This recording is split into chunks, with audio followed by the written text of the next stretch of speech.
First up is Come Play, which is a horror movie, and I have said repeatedly, I don't like horror movies. I am not the audience for them. I get very scared very easily. I don't enjoy being scared. I've talked extensively with friends about why they like horror movies, and I think those reasons are totally valid, but I do not enjoy them. So upfront, acknowledging not the audience for this film. However, I don't think fans of horror are going to enjoy this film either because it's not very good. It didn't even scare me that much. The premise is these parents they have a nonverbal son, and a creature keeps coming to him through electronic devices.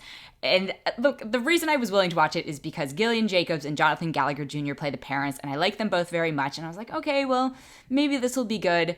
It was not. It wasn't scary, although I will say I watched it in broad daylight and did kind of mute the sound at points. It was always very obvious when the sort of scary moments were supposed to come. I feel like it was trying to be a little Slender Man-y, and I say this only knowing kind of internet knowledge of Slender Man. I've never seen anything about Slender Man because that is legitimately scary to me. But it felt like it was demonizing screens, but then you've got this main character who's nonverbal, who is dependent on screens in order to communicate at present.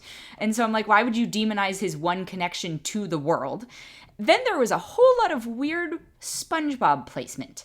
And I was like, why? Are we trying to say SpongeBob is a bad thing? Are we trying to say SpongeBob is a good thing? But the fact that the one thing I took away from this was SpongeBob is not a successful movie, it seems like. The other thing is it's produced by Amblin Entertainment, which is Steven Spielberg's company, and I feel like they're more of a family-friendly group. So to see a movie aimed at kids, scaring kids and, terrifying kids does not seem like their usual MO. It was also just really boring, and the motivations of the characters and sort of the reason for the horror didn't make sense at the end, and I won't spoil it in case you want to see it, but I at the end I was just like, what has happened here and why? And this doesn't align with anything you've set up so far.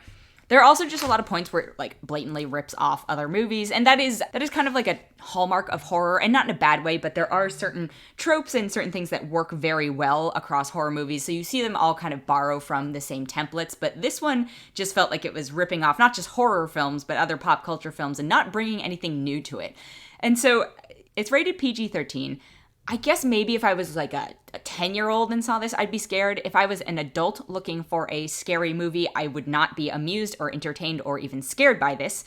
So really, that leaves, you want to give your kids nightmares? Like if you're a parent searching for it, there's just no good audience for this one. It was really boring. Again, not even that scary. Save your time, save your money. I'm only going to give it 1 out of 5. Thankfully, the other thing up for review this week is actually ridiculously good. It is The Queen's Gambit, and it is on Netflix. It's based on a novel, and it's a mini-series. And it's about chess. And that doesn't sound like the most exciting thing in the world, but it was actually really riveting and really exciting, at least to me. Anya Taylor-Joy plays this fictional character known as Beth Harmon. She's this, total prodigy at chess. She is essentially an orphan. She grows up and isn't given any sort of formal training, and it takes place in the 50s and the 60s, so you're kind of in the Cold War. The Russians are truly a chess powerhouse. I believe to this day they are still a chess powerhouse. The movie's just really good at communicating what it feels like to be isolated as a kid and what it feels like to be a very competitive person. And Beth Harmon, the character of Beth Harmon, is sort of aloof and cold, and she deals a lot with her emotions, but she's also sort of a very buttoned up character. And then there's a lot of drugs and alcohol, and I enjoyed the whole thing. I started watching it. It came out last Friday. I started watching it last Friday night and then just watched it through to the morning. Part of me, I didn't know going into it that it was fictional. A little bit of me hoped that it was secretly the story of some true chess prodigy, but by the time I got to the end, I was like, okay, no, this is fantasy, but it was a really enjoyable one. Bill Camp is in it, who I think is such a fantastic actor. And then 2 weird random, not cameos, but 2 characters who I'm like, you 2 are really kind of having a resurgence as adult actors, are Harry Melling, who you might know as Dudley Dursley from Harry Potter, and Thomas Brodie-Sangster as Benny Watts, and he was the little kid from Love Actually. And I was talking to a friend about Queen's Gambit, and I was saying, Anya Taylor-Joy for me, I think she's a fantastic actress, and I'm actually very excited to see her in Furiosa.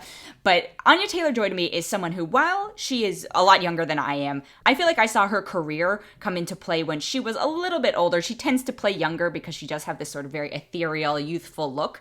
But generally speaking, for me, I like can see her as an adult.